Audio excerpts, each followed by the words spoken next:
में कल पूरे सभी जगह उपलब्ध हो जाएगा और निश्चित रूप से आपकी जो मांग है वो पूरी हो जाएगी।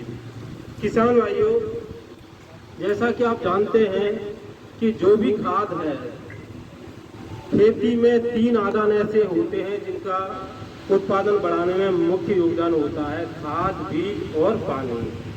ये खाद, बीज और पानी 3 ऐसे कृषि आदान हैं जिनका कृषि उत्पादन में बहुत बड़ा योगदान है। अगर इन कृषि आदानों का सही समय पर, सही क्वालिटी का, सही मात्रा में और सही समय पर प्रयोग हो जाए और ऊपर वाले की मेहरबानी हो जाए तो निश्चित तौर पे जो हमारे किसानों की उत्पादन है उसमें बढ़ोतरी होगी। अकेला खाद एक ऐसा कृषि आदान है जिसका उत्पादन बढ़ाने में 50% योगदान है।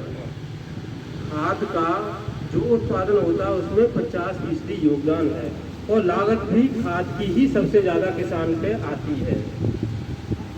ये ऐसा तब है जब खाद के ऊपर भारी भरकम सब्सिडी सरकार के द्वारा वहन की जाती है।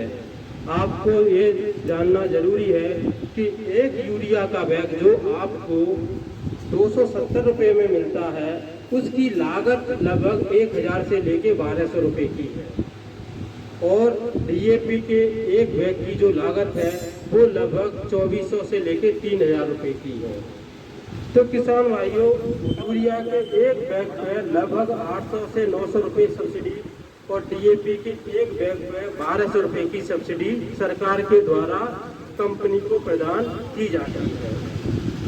विश्व में सबसे सस्ता यूरिया हिंदुस्तान में है। विश्व में सबसे सस्ता यूरिया हिंदुस्तान में है।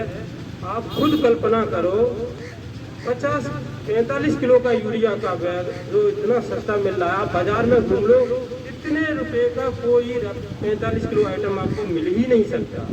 भूसा भी नहीं मिलेगा इतने रुपये का और वो यूरिया आपको मिल रहा है।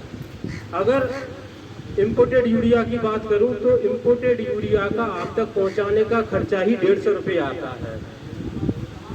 परिवहन का, लेबर का खर्चा ही एक बैग पे 150 रुपये का आता है। तो यूरिया एक ऐसा किसान के लिए अफीम बन गया है